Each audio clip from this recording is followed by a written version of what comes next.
Good afternoon. I'm here to present development opportunities in beautiful Herefordshire. Now, chatting to some people last night, it became clear that not everyone knew whereabouts in the country we are.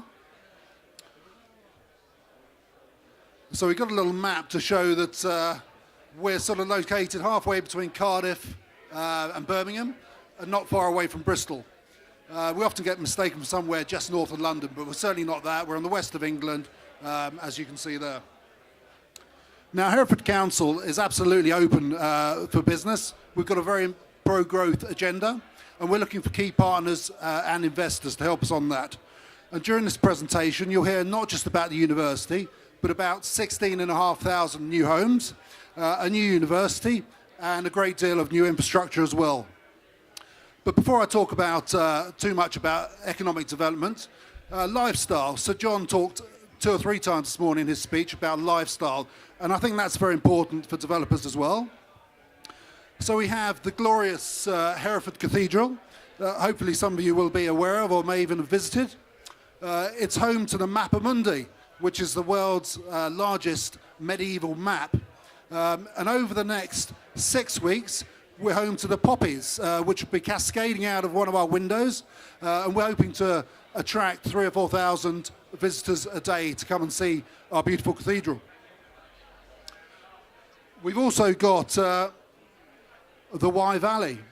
What a splendid place the Wye Valley is, with excellent fishing, glorious areas of outstanding natural beauty, and the Wye Valley.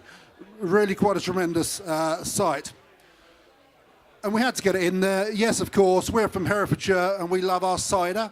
And we're home to 3 or 4 of the largest brands in the world. We have Weston's, Heineken, and Bulmers. And we also have, we're quite strong in food and drink, so we're home to the rapidly expanding multinational group Tyrrell's, as well as Chase Vodka. So that's a bit about our lifestyle, food, drink, beautiful countryside, glorious cathedral city. We're also very fortunate that we're home of the UK Special Forces. Now, this is something we're very proud of. We like to think there's a golden triangle of defence spending between the SAS in Hereford, GCHQ Cheltenham, and Kinetic up in Malvern. This is where a lot of the UK government spending takes place, certainly against the cyber security. Sorry, against terrorism and for cyber security. So having such a large presence of MOD and Special Forces personnel, we have many of the world's most highly trained MOD operatives or army operatives, and there's lots of graduates from the regiment who stay with us and they become quite an asset. Lots of spin-out companies from the military. Having the military there also helps to give us a uniquely low crime rate, as you can probably imagine. What you might not know is that British Land invested £100 million just over 3 years ago in a new 300,000 square feet leisure and retail facility, and that was developed by Stanhope. The retail centre has actually got as key anchor tenants Waitrose and Odeon Cinema. You may be interested also to learn that the next phase of the city bypass will commence construction in 2019. This will open up an alternative north-south corridor to the M5, M6. This is a £150 million scheme and should support significant development opportunities, including new homes, new jobs, and new employment allocations. I've talked a little bit about defence. The Hereford Enterprise Zone is a 78-hectare employment site, which since 2014 has seen 600,000 square feet of commercial development built or under negotiation, and over 1,000 jobs created on that site. And building on the defence and security element that we spoke about earlier, Hereford Enterprise Zone is the only UK enterprise zone with that as a specialism. We're expecting Wolverhampton University to commence building a cybersecurity site on the enterprise zone later on this year. We've had an adopted plan for a number of years. This plan identifies the need for a minimum of 16,500 new homes by 2030. We're looking for investors to help us achieve that aim. So right now, we think we're really quite an exciting development opportunity, but that's before the cherry on the cake, and I'm going to hand over to Professor Janusz Kosinski, who's the founding president of our new university. Thank you. Thank you, David. I should mention that I feel so comfortable here because it reminds me of being in a lecture hall. You can always find students at the back that are not interested in the lecture. And as I will tell you, in our university, we decided to have no lectures whatsoever. But the university is essentially based on a partnership with our friends from Warwick, and a partnership with employers. We asked industry to help us develop a curriculum for our students, and over the next 8 years or so, there will be a substantial investment of approximately £350 million in the activities of the university and in its infrastructure. So what we decided to do is to select just a few areas of priority.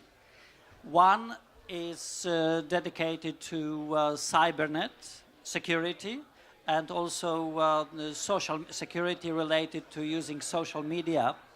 Another one is focused on hyperconnectivity, Internet of Things, and the third one is related to robotics, the advanced manufacturing as well. So we really decided to do our university in a different way. Rather than students spending time in lecture halls like this one, our students will be learning by doing things. So there are no lectures whatsoever. Actually, they are working together with industry. They are learning by working with industry on particular projects. And there are no exams, because students are evaluated based on a portfolio of achievement while working together with industrial partners, rather than just sitting in a classroom and doing an exam over a term period for a couple of hours. So it is completely different approach that we decided to undertake. We are in a growing phase at the moment. There are around 50 of us. In 2 years, there will be 500, and in 12 years, 5,000. So it is, for a university, it is a substantial impact. And if you bring so many young people, and if you bring so many faculty and staff, then there is a substantial impact, economic impact, cultural impact also on the city like Hereford. So we calculated that within just a few years we're going to generate around 500,000 jobs due to the university, and there will be an investment of approximately 150 million per year. It is for our community, it is a substantial investment that the university is going to make. Now, how we're going to achieve it? It is only if you create healthy partnerships. We already created a partnership with the government and secured funding that I mentioned here. This is what we believe we would need to have right at the beginning of our activities. We already received funding from foundations, we already received funding from private sponsorship. What we really would like to do and focus on is this particular area. We really want to make certain that we will be able to create meaningful partnerships with industry. Now, David will say a little bit more about that. Hello. Good. Thanks, Janusz. We're absolutely delighted that the government chose Hereford to be the site of their new engineering university. It's a great privilege. And our challenge is to accommodate that aspect along with our other development opportunities. So last year, we as the council, we launched our economic vision. called Invest Herefordshire, which was imaginative. And the document sets out a series of large-scale development opportunities. And I'd just like to spend a moment or two to talk through some of the larger ones, if I may. I've talked about the enterprise zone. The North Magazine is the premier location within the enterprise zone and is conducive to large-scale commercial client opportunities. Investment in our infrastructure is well underway and the site is development ready.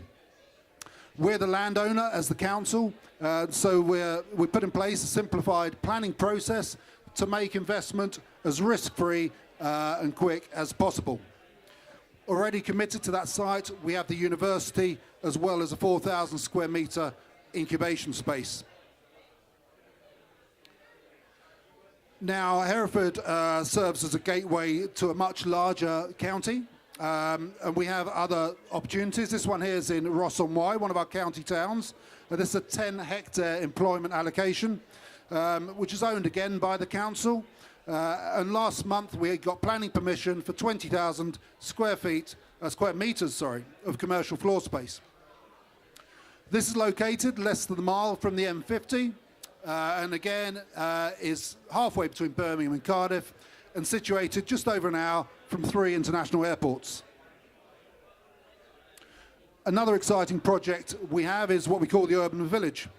In December 2017, the council opened a £30 million city link road, and that opened up a significant area of the city that had previously been underdeveloped. It's very well located because on the one side you have the train station, the railway station, on the other the new retail facility. And investment opportunities for this area, many of them varied, but include student accommodation, public buildings and business space. Still on the Urban Village opportunity, we've got site infrastructure currently being installed, and again the council is the principal landowner, so we're absolutely ready and willing to hold discussions with any investors and developers as to how they may see fit to develop that. We've now got just a couple of university-specific opportunities. Actually, very, very quickly. So what we did for the university, we developed a master plan. We have a need for 4 academic buildings of around 60,000 square meters and 12 colleges, 350 students each, and it is all going to happen within the next 12 years. So in order to really make it happen, you have to I'm using this word partnership quite often because it is truly necessary. As you can see, having David and I here, it tells a lot about the partnership between the council and the university. Actually, we like to call ourselves as a university by using C rather than S. But what we really want to do and share with you is that we need people like you, and we need you to join us in order to build a truly different, new, bold, perhaps even radical university for the next generation of engineering talent. So I hope that you will be able to discuss it with us afterwards. And David will finish it off. Okay, last slide. So we've got bold and ambitious plans. As you've heard, we're going to have a new university, a new road infrastructure, new homes, new business parks. So really, it's all going on in Herefordshire. What we need is partners and developers to help us execute our strategy. So I'd like you to come and join us for a conversation about that, and thank you for listening.